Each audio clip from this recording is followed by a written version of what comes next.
Hello hi నమస్తే. అందరూ బాగున్నారా?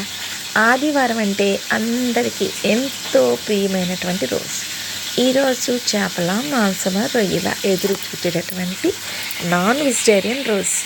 ఇంట్లో అంత హడావిడి సంతోషం. ఈ సంతోషంలో చింతకాయ పులుపుతో చిన్న చేపల కూర పులుపుతో కూర వండామంటే ఆహాహా, ఆఖరి మెత్త వరకు అబ్బా ఆహా అనుకుంటూ లొట్టలేసుకుంటూ తినాల్సిందే. ఎందుకంటే ఆ కూర అంత రుచిగా ఉంటుంది.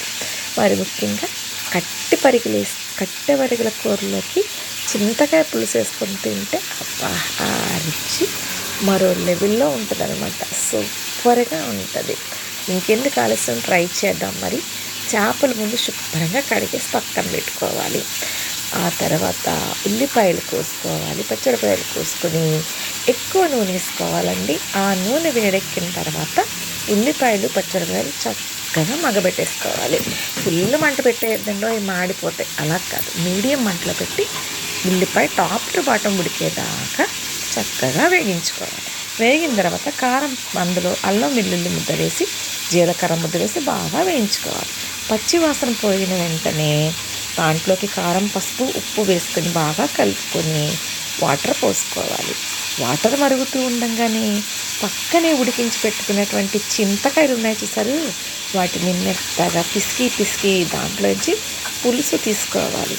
ఆ పులుసు తీసుకొచ్చి ఈ మసలుతున్నటువంటి ఈ పులుసులోనికి వేసేయాలి.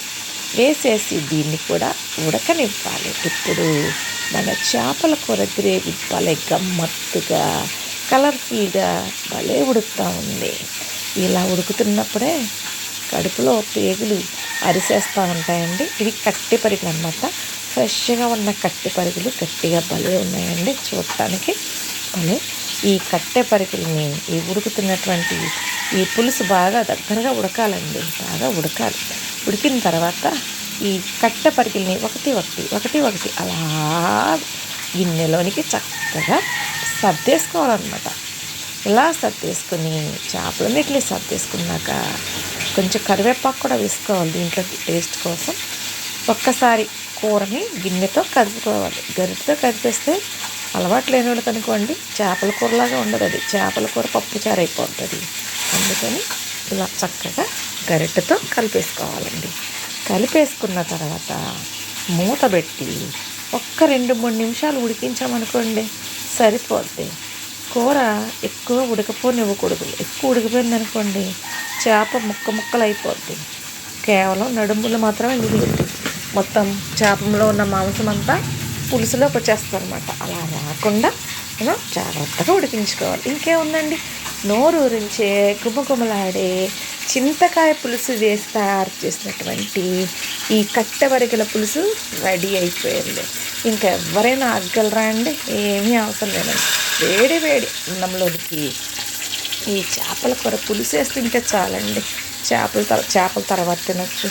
అంత చక్కగా ఉంటుంది అనమాట. ఇల్లంతా గుమ్మగుమ్మలాడిపోద్దండి. మరి ఇటువంటి కట్టె పరిగెల పులుసు మీరు కూడా తయారు చేసుకోవాలంటే ఈ రెసిపీ పూర్తిగా చూడండి. వెంటనే ఈ విధంగా తయారు చేసుకోండి. ఇప్పటి వరకు చేపల కూర ఇష్టమైన వాడు కూడా ఎంతో ఇష్టంగా తింటారు, హ్యాపీగా ఫీల్ అవుతారు.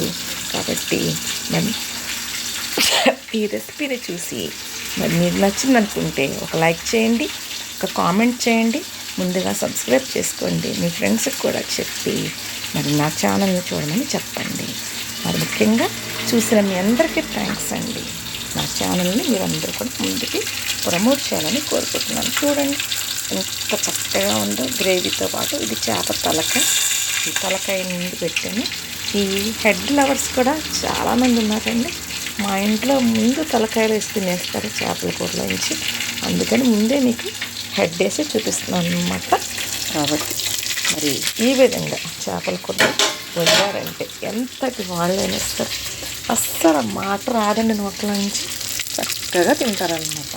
ఇటువంటి మంచి నాన్ వెజిటేరియన్ కర్రీస్ కోసం రాజు స్పెషల్ డైరీని తప్పకుండా అందరూ చూడాలని మీ అందరినీ కూడా రిక్వెస్ట్ చేస్తున్నానండి. మరి ఈ గోదావరి జిల్లాలో రకరకాల చేపలు అవైలబుల్గా ఉంటాయి. ఎన్నో రకాల చేపలు ఉన్నప్పుడు అన్ని చేపలని కూడా ఒక్కలాగా వండుకుంటే ఇక పప్పులో కాలేసినట్టే, పప్పులో పడిపోయినట్టే. ఒక్కొక్క చేపని ఒక్కొక్క రకంగా వండుకోవాలి. ఒక్కొక్క చేపలోనికి ఒక్కొక్క వెజిటేబుల్ వేసుకుంటే ఆ వెజిటేబుల్తో ఆ చేప చాలా టేస్టీగా ఉంటుంది అన్నమాట. మరిన్ని రుచికరమైన రెసిపీస్ కోసం